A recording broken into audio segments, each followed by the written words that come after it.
IDW Sonic Comic Issue 22. The story starts out with Amy at Restoration HQ in front of a screen, and she says that at this point in time, while Tails is trying to get the cure, Vector and Espio just got back with the refugees from Pine Grove Village, and Rouge is still missing. Oh, so she got roboticized. That's a pessimistic assumption, but that assumption's usually right with this writer. So I'm holding off on it in issue 20 with just meaningless false hope to trick us instead of being honest. Wouldn't it be faster pacing and do it to her there? He didn't dedicate an issue each to getting rid of Cheese and then Chicola. It'd be more natural if she had all this in a thought bubble instead of saying it to no one. After Amy stresses out, saying that she's talking to herself too much, Cream goes over to her holding a plate with teacups and Sonic cookies on it, saying that it's break time. And Amy wishes she'd have years of a break. It's refreshing to see Amy like this instead of Sally, so Sally gets a break from being portrayed like this. Amy asks Cream how she does it, and Cream says that it's Vanilla's recipe and she learned it from her mother, and she'd be happy to teach her. That's more complicated than Vanilla simply making tea by following the instructions on a tea box like most people, but at least it's more effort to write. Amy asks Cream how she stays upbeat and sunny. You'd think it'd be immediately obvious to the writer that he needs to keep a character this positive round to make up for the arc being too depressing. Realistically, she still can't sleep well and has nightmares, but she's trying to be brave and cheer people up. She already said this. And she puts faith in her friends, and Amy sheds a tear. Amy hugs her and calls her a hero and thanks her. This is the best and only really good friendship moment between them in the comics. I can barely remember any other moment. Cream asks her how she takes her tea, and she says that plain is fine. Really? This is the first time she's ever served her best friend tea in all the time they've known each other? What about Sonic Battle? Amy just needs something to keep her up. As if we needed any more expendable padding, we see Zavok telling the Zeddy that they've been recruited to work for Eggman. At least the writer's being honest right from the start with us that the Zeddy are just going to betray Eggman all over again instead of trying to fool us. But it's not impressive to just do the same idea as someone else did. Xena says this might be a trap and she'd rather not be Eggman's slave again. And Zavok is mad at her for having her own mind. Well, she and even the purple guy flinch and the fat one spits stuff out. I've never seen this before. They're legitimately afraid of Zavok, no wonder he's their leader. Realistically, why would Zavok want to grind the world below to dust in retribution? What does he have to gain? What'd the world do to him? Why write a character this way, and then devote an entire scene to him? Barely anybody on that planet did anything against the Zeddy. And if that's all that happened in a scene, what was the point of showing it? It was just padding. It was nice to see Amy pet Cream and thank her for the refreshments and say that she'd love to relax with her. But the sudden abundance of nice moments between them just comes off as a tease and makes me wonder if he's going to roboticize Cream in this very issue. Like he's telegraphing the trope. Like he just realized that he didn't care enough to give them these moments together and wants to get them out of the way as soon as possible. Why'd he procrastinate to the very last minute? If this were any other writer, I'd have faith in him that he wouldn't be that sadistic to Cream. At least not until the very end of the arc when they can just cure her anyways. Why do that to her so early when she's just being good? What are the standards?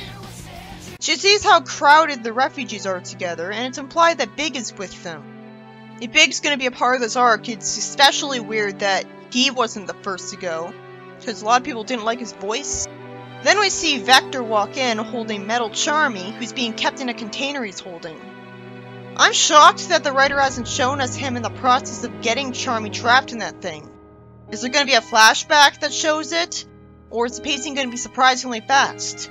Which could be forgivably accomplished by Vector simply saying that it was easy for him to do this to him, and so it wouldn't have made an entire plot. General has every reason to want to throw Charmy out.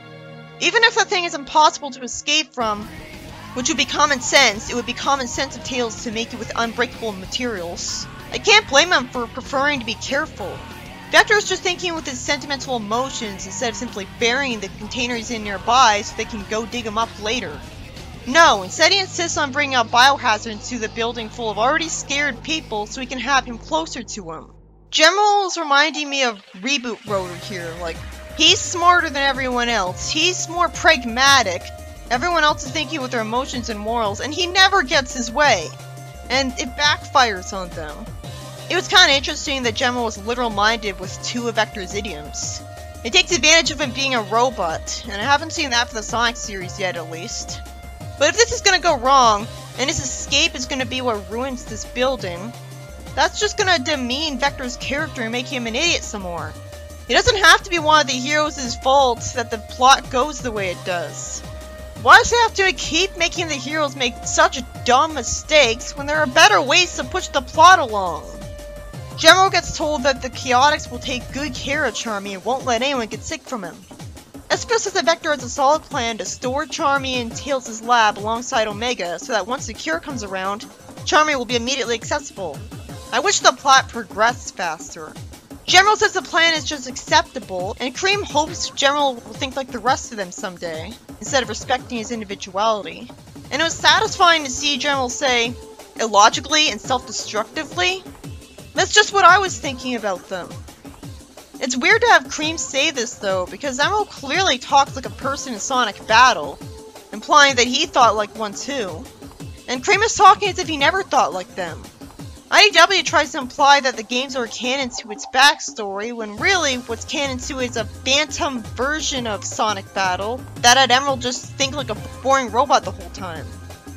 We see two civilians talk to each other, and one of them is sweating and covered in a blanket, and the sweat even looks gray. Let me guess, he's infected and hiding it with a blanket. Logically, why is he here? What kind of a delusional, idiotic moron or sociopath would go here with the rest of them after getting the metal virus on him? Maybe he's just sick with something else, but you'd think General would have looked him over right away if he came here with a blanket around him, if he's that paranoid of biohazards. But then again, I wouldn't say the General would force all the civilians to show him that they aren't hiding the metal virus under their clothes. He wouldn't anticipate that any of them would be stupid and irresponsible enough to come here with it on them in the first place. So no wonder he didn't check under his blanket if he didn't check under the clothes.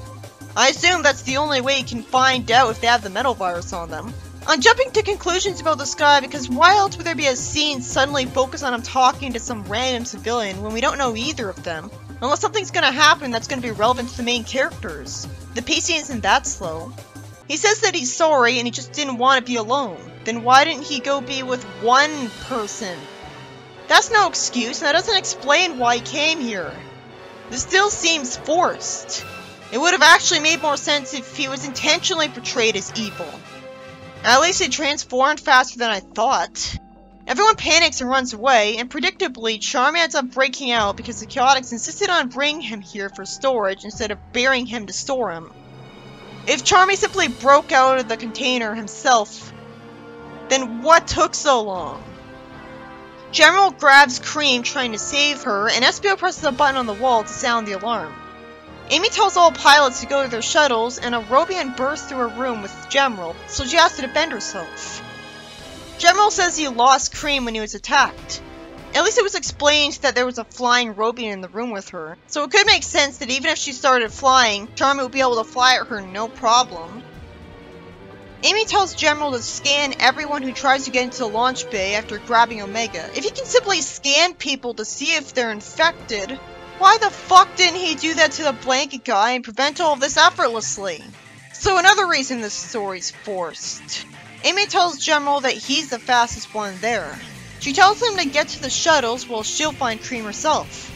We see Cream crying and calling out for her mother as she's faced off with some Robians. So why didn't she just grab Vanilla and fly away with her? I guess it makes sense that she didn't get to her in time before she could get the metavirus on her. Like, she would have prevented this if she had stayed with her the whole time, but how is she supposed to know she needs to? I was already told that Vanilla would get roboticized a long time ago. So that makes it easier on me seeing it now, but I still think it's insanely spiteful and thoughtless of the writer. I can't believe it when I got spoiled on this. I can understand him roboticizing characters that he and the audience would have a reason to hate, but nobody in their right mind hates Vanilla. She's a fine mother, and the arc was already tragic, so this is redundant. Amy saves Cream, and Cream begs a scanning General to go back for Vanilla, even though she should know it's already too late. Emotions over logic. And seriously, why did the writer introduce that General can magically scan people for the virus? It just makes it impossible to believe that anyone with it got in. And while it's competent of him to be able to do that, it could have easily not been written. Because it's not competent of him to not use it enough. Amy asks where the other pilots are, and SPO says only one of them made it through, and not that many of the refugees made it either. General says the scan's complete and everyone in it is infected. So Vector says they should close it up. If only they just closed it instead of Vector saying that they should and trailing off. You'd think a robot who thinks entirely in logic would see no reason to stand there doing nothing instead of just closing the door as soon as possible, just because he wants to hear what Vector has to say, when he clearly has nothing to say. Yeah, I could have easily closed the door before Charmy would fly in. Come on, General had no reason to not close the door right after scanning the people. This writing is so forced. This is why IDW is called poorly executed drama by Sonic fans who have actual brains. Vector grabs him to hold him still and gets infected himself. This writer will really stop at nothing to get rid of any character just because he's not Sonic, Tails, Eggman, and Amy and Knuckles. Because he's not them. That's the only reason I can understand. He had a bad voice in the games, but is that really all it took for Flynn to not value him as a character? I mean, it's so obvious that he had so much more potential than that. He could have done so much more in IDW than this, because he was, half of the time, he was doing great as a hero. Vector at least lampshades that this is what he gets for looking after his own. Yeah, they could have easily not gone back for Charmy. They could have easily just put it off until after Tails would have a cure developed, instead of jumping the gun and getting him captured early for no actual reason. This is why these reviews take forever. It takes 3 times longer to talk about any plot development when I have to write extra sentences explaining how forced it is. Vector says he'll beat back the Robians, and General puts his hand on Amy's shoulder at least, and warns them that Vector will break down the doors soon because he's strong. So they keep their super strength from earlier as Zombots? They leave in the shuttle, and some panels are wasted before we see Tails' panicked reaction to Amy telling him what happened. The story ends with Tangle being called by Jewel, and she asks what's happening. What does she think is happening? I guess she's in deep denial. This is the kind of issue that puts you in a bad mood. The arc already qualified for darkness-induced audience apathy a few issues ago. But this just makes it even worse. I'm sorry, but you have to be crazy to think that the sales of IDW dropping had nothing to do with how depressing this story arc is. There's no way that nobody dropped the book because of writing like this. If a comic was good, people would go out of their way to buy it by any means necessary, no matter what was going on. Instead, this is an issue that thinks it needs to make up for going 2 issues without roboticizing anyone by doing it twice in one story, when really, stories need to make up for being too dark with levity, not make up for being not dark enough. Rick and Morty seems lighthearted compared to this. That's why I like making reviews of that comic. And I'll remind you, being dark in Sonic isn't necessarily bad.